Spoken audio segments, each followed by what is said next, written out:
apesar de algumas críticas, né? Mas o Rony, não tem o que falar, um cara que sempre se entrega e o verdadeiro palmeirense vai ser sempre grato pela história que ele construiu no clube. Independentemente do clube que você torce, você com certeza já ouviu o termo torcedor de verdade. Acho que os nossos torcedores, os verdadeiros torcedores, aqueles que... Seja da boca de um outro torcedor, de um influenciador formador de opinião, ou até mesmo do próprio clube que você torce. Cada um deles parece ter uma definição clara do que é o torcedor de verdade. Uma um pouco diferente da outra, mas todas seguindo uma mesma linha de pensamento. Mas foi quando o treinador, um dos mais vitoriosos da história do meu clube de coração, também mencionou a existência do torcedor de verdade. Que torcedores é que você está falando? Que eu fiquei curioso. E ao mesmo tempo que fiquei curioso, fiquei incomodado com isso, e algumas dúvidas surgiram na minha cabeça. Se eu era o tal torcedor de verdade, que até então eu não sabia que existia. Como eles sabem quem é o torcedor de verdade? E o que é o torcedor de verdade? E assim eu iniciei um estudo, que começou no futebol, mas me levou muito além do jogo. Eu entrei na toca do coelho, procurando entender o que era o tal torcedor de verdade, de onde tinha vindo e se eu podia me considerar um. Passei muito tempo lendo diversos materiais, observando comportamentos e analisando posturas. E finalmente eu descobri. E com essa conclusão e descoberta, eu criei esse vídeo, com a intenção de revelar para você o que é um torcedor de verdade. Primeiro, preciso que você preste atenção nesses trechos. Marcos. 5 Palmeiras, 4 Corinthians, Marcelinho. Marcos, tá ali a decisão, depois é 1-1, atenção, Marcelinho, Marcos! Palmeiras finalista da Libertadores da América! Agora veja esse aqui. Chega o Palmeiras tentando ainda o gol de empate. Outra vez o Arce. Prepara o cruzamento. Bola para a área. Afasta a zaga. Apita Wilson de Souza Mendonça. Fim de jogo em Salvador. 4 para o Vitória, 3 para o Palmeiras. Esse choro sentido, dolorido, esse choro sofrido. Vive esse momento amargo de cair para a segunda divisão. Você sentiu alguma coisa? Independentemente do time que você torce, sentiu felicidade, tristeza, raiva, desprezo, alegria? Te fizeram lembrar de algum lugar ou alguém? Isso aconteceu porque eles ativaram uma parte do seu cérebro chamada córtex cingulado anterior dorso bilateral. Nome complicado, né? Mas para simplificar, é a parte responsável pelas suas funções afetivas, seus sentimentos. Isso significa que o prazer, euforia, medo, agitação, entre outras, estão ligadas com essa ativação cerebral. O afeto pelo nosso time de coração ou o desprezo pelo nosso rival também estão ligados ao sistema de recompensa, que está diretamente relacionado com a nossa capacidade de tomar decisões e a experiências anteriores. E é claro, a produção de dopamina. Dopamina, que é conhecida como a substância do prazer. Já se perguntou por que você não consegue, por exemplo, ficar apenas 5 minutos assistindo vídeos nas suas redes sociais favoritas? Ou então por que é tão difícil comer apenas um bombom da caixa de chocolates? Porque eles liberam dopamina no seu cérebro, a substância do prazer. E quanto mais prazer você sente, mais você quer sentir. E é por isso que quanto mais vencemos, mais dopamina é liberada no nosso cérebro. E mais queremos vencer. E quando perdemos, essa dopamina não é liberada.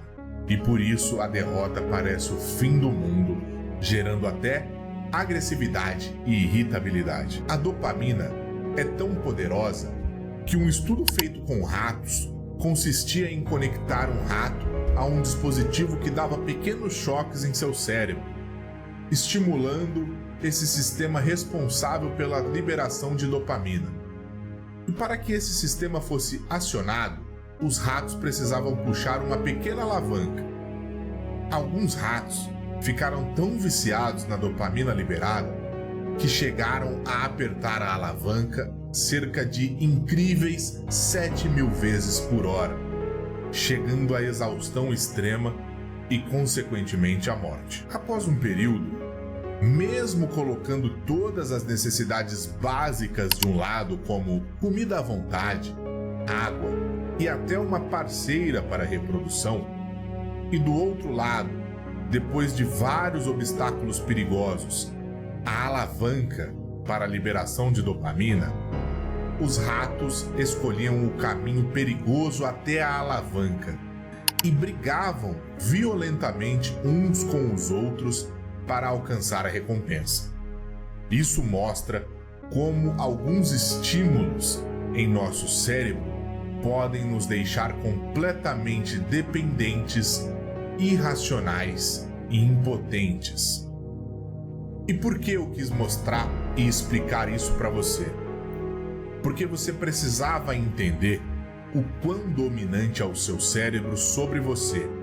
E muitas vezes você age de uma determinada forma, de maneira tão natural, sem ao menos entender o porquê, acreditando muitas vezes que é apenas a sua vontade, a sua escolha ou a sua essência. E sem esse entendimento, você não poderia absorver completamente a descoberta da minha pesquisa. Tá, entendi, mas eu sou um torcedor de verdade? Agora você vai descobrir isso. Da mesma forma que existe o lado bom das emoções causadas pelo futebol, como a recompensa para os ratos, existe o lado perverso, como a agressividade, instabilidade emocional e impulsividade, como quando os ratos não chegavam à alavanca. Isso é exemplificado nas brigas entre torcedores e, principalmente hoje em dia, nas discussões nas redes sociais. E por que as pessoas defendem as ideias de seu grupo e tentam se sobrepor às outras de qualquer maneira? Desde os primórdios da evolução, viver em grupos proporcionava proteção, suporte emocional e compartilhamento de recursos, aumentando a chance de sobrevivência do indivíduo. E assim acontece até hoje, de maneira inconsciente. Quando pertencemos a um grupo, experienciamos uma sensação de identidade, aceitação e apoio, que nos traz suporte emocional, nos dá um senso de comunidade e oferece apoio em tempos difíceis. Sabermos que não estamos sozinhos. Autoestima, ser reconhecido e valorizado pelos outros membros do grupo, aumenta nossa autoestima e confiança. Identidade, o grupo que pertencemos molda nossos valores, crenças e comportamentos. Propósito e significado. Fazer parte de um grupo nos mostra um objetivo claro a seguir em nossas vidas. Conexão social. Ajuda a combater a solidão e promove um senso de união e camaradagem entre os membros de um grupo. Ou seja, pertencer a um grupo é extremamente importante e vital para o nosso cérebro, pois está ligado a essas necessidades psicológicas básicas de conexão. Sendo assim, a fim de manter todas as crenças e valores já pré-estabelecidos, nosso cérebro rejeita uma informação que contradiz aquilo que já pensamos, o que de início é bom, já que nossa opinião deve prevalecer e ser a correta. Mas e quando a opinião contrária é boa e bem embasada? A neurocientista Taylor Sharad, que é PhD em psicologia e neurociência, fez um estudo para entender por que nossos cérebros descartam opiniões e informações válidas que vão contra a nossa visão de mundo. E a descoberta foi que, quando as pessoas discordam, os cérebros não conseguem registrar e levar em consideração a força da opinião contrária, o que lhes dá menos motivos para mudarem de opinião. Então, mesmo que os argumentos e informações sejam bem elaboradas, as pessoas mais motivadas com sua opinião inicial não irão considerar esses pontos, porque a discordância delas é suficiente para rejeitar a nova opinião. E além disso, quanto mais motivada por suas crenças e convicções uma pessoa for, e menos racional e ponderada, mais irritada e agressiva ela se comporta diante de uma informação ou opinião contrária. Pronto, agora chegamos no momento que você mais aguardou durante esse vídeo. E quero pedir para você que preste bastante atenção, pois a conclusão da minha pesquisa e a resposta para sua pergunta vem agora. A tendência comportamental de descartar informações contrárias tem influência significativa para as pessoas e para a sociedade, pois pode gerar a polarização e facilitar a manutenção de falsas crenças. E hoje, qual você acha que é o bem mais valioso? É a atenção. Ao contrário do que a maioria pensa, não é a informação. Pois a informação hoje não é mais escassa. Temos toneladas de informações e estímulos hoje em dia, principalmente com a tecnologia e a internet. Já a atenção é um recurso limitado, pois o tempo é a única coisa que não podemos reaver ou recuperar. Agora pensa comigo, num oceano de estímulos e informações, como competir pela atenção das pessoas? O físico teórico Mikhail Goldhaber disse certa vez: quando o usuário tem muito a escolher, ele opta por grupos onde, teoricamente, se sentirá acolhido pelos temas e pelas pessoas. Tá entendendo agora? Reafirmar todo dia, todo momento, suas velhas crenças, ideias já aceitas por você, mesmo que essas ideias não sejam 100% verdade, ou que não haja certeza absoluta sobre elas, não só agrada ao seu cérebro, mas o deixa cada vez mais dominado e incapaz de considerar ideias contrárias.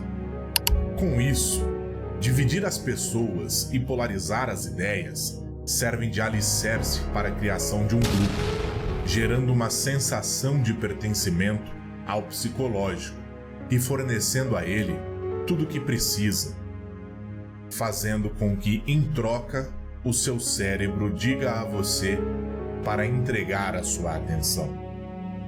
Quanto mais a sua mente for manipuladamente alimentada, mais identificação com um lado e menos tolerância com o outro você terá.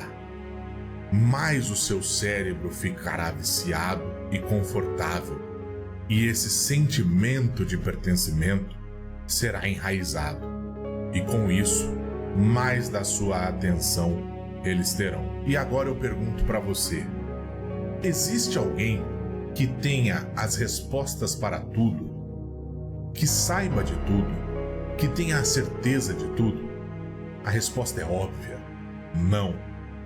Então, como alguém, ainda mais em um ambiente como o futebol, cheio de pontos de vista, possibilidades e principalmente de emoções, é capaz de dizer o que é um torcedor de verdade, se nem mesmo é capaz de considerar um argumento contrário? É como olhar apenas para um pedaço de um quadro, um desenho, uma imagem, uma cena e defini-lo por completo, a partir apenas desse ponto observado. Sendo assim, você já deve ter percebido.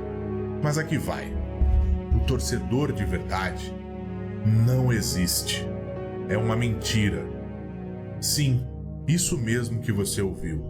O termo torcedor de verdade é apenas uma criação, uma cartilha para se seguir, com a intenção de usar dos seus sentimentos por uma paixão como uma prisão mental, para gerar uma sensação de pertencimento, identificação e conexão, mesmo que falsas, e como consequência, ter a sua atenção, o bem mais valioso. Afinal, em um meio como o futebol, repleto de emoções, quem aceitaria ter seu sentimento contestado? Ou melhor, quem não gostará de ouvir que é o verdadeiro torcedor de verdade, desde que siga todos os pontos da cartilha? Agora, deixo para você uma pergunta. Sabendo o poder do seu cérebro, das suas emoções e das suas necessidades psicológicas sobre você mesmo.